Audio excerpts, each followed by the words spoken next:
In this movie, we're going to write the code that's going to add the AJAX functionality to our dynamic map example. If you're following along with the exercise files, we're in AJAX/chapter06/06/script.js, which right now is a blank file, so we need to add some stuff to it.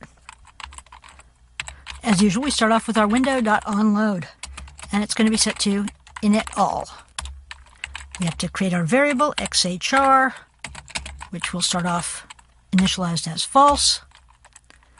We can have our variable data array again is set to new array. By this point, a lot of this should be looking very familiar. And our variable URL is set to students.xml. As you'll guess, next up we're going to have our function initAll.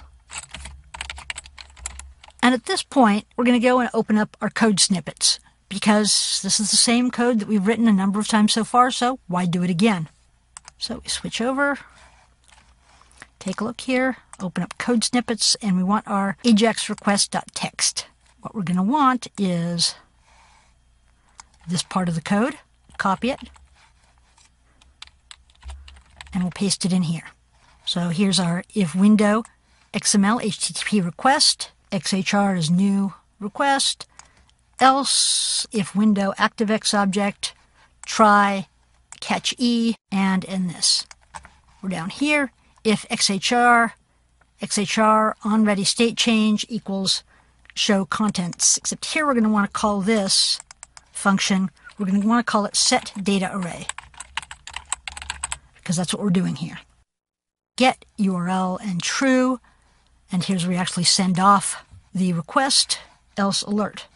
And actually, this is exactly what we wanted it to do. We only had to make those couple of changes. Now we're going to end up this function. We'll set var all divs equal to document.get elements by tag name div. This is going to give us an array of all the divs on our page. For var I equals 0, I less than all divs.length, and increment to I. And then for every div, all divs sub I slash onClick is another function that we're going to add called feature one div. Now we know we need to add two functions here. The first one is called function set data array, and the second one is called function feature one div. And we put those there so that we know we won't forget to add them on later. But we know it needs to go into set data array, and that's something to handle our XHR response. And in fact, we know that we have that in our code snippets folder. So let's go open that up.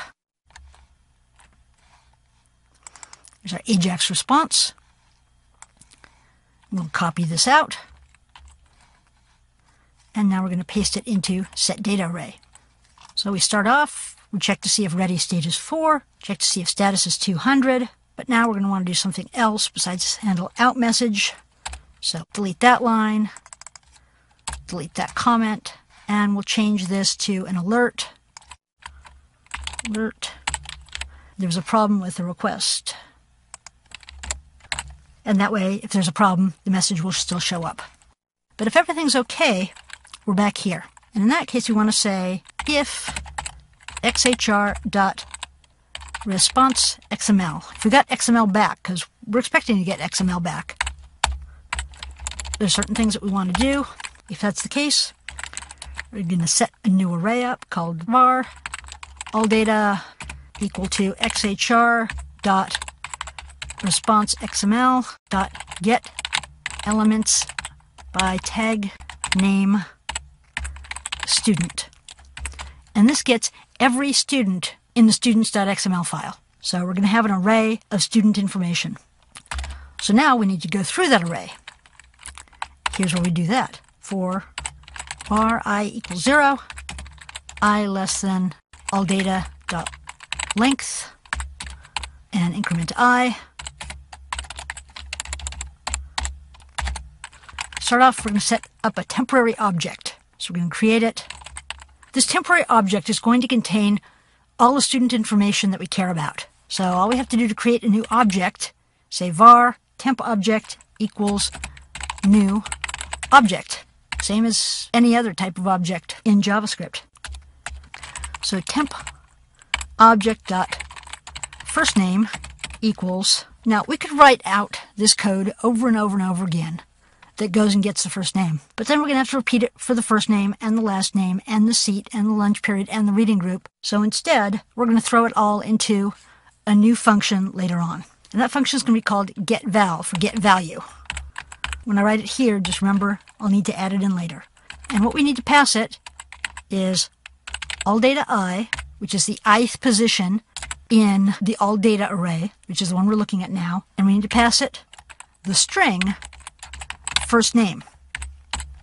And that is what's going to go into the first name field. Now, just so we make sure we don't forget to do this later, let's add our getVal function.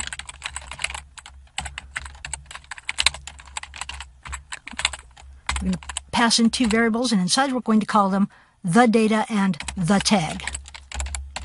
And I'm putting this getVal function inside setDataArray because it's not needed outside. And this way they can share some information between the two if they needed to. But there's no reason for it to be outside and available to the world. It only needs to be inside here. So keep your stuff as close together as you can. So here's first name, and now we can just repeat this for last name. Let me go back, because I never finished doing this. Here's the shell of our getVal function. Go back. Now we're going to copy our first name line and duplicate it because we need to do the identical thing for last name. So there it is again for last name. And now we can copy both those lines and change the first one to seat and pass it seat, and then lunch period,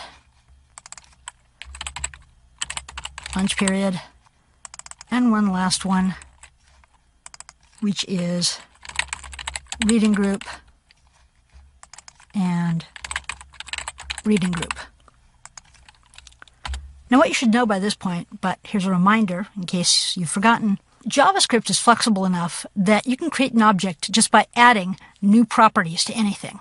So we just created temp object and we're adding these properties to it, and we didn't need to do anything else to make it actually exist. So once I've assigned values to it, they exist.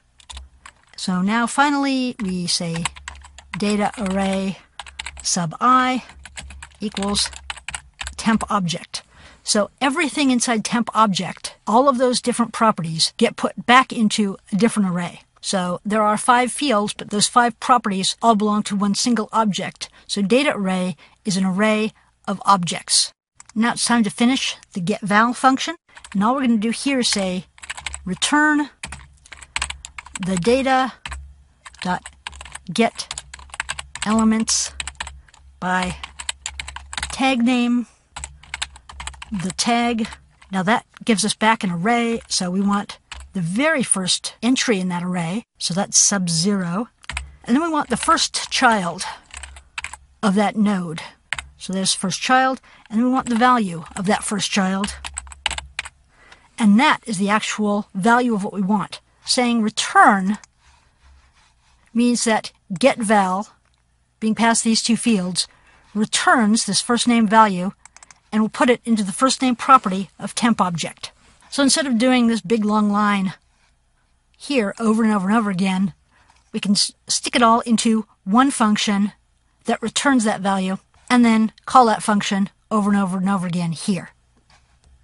So that made our code a little bit shorter. And if we decide to change something about that XML file later, we would only have to change this one line and not everything throughout the entire JavaScript file. And that's all we're going to do in this lesson. In the next lesson, we're going to finish up writing the JavaScript now that we're done with all the AJAX part of our code.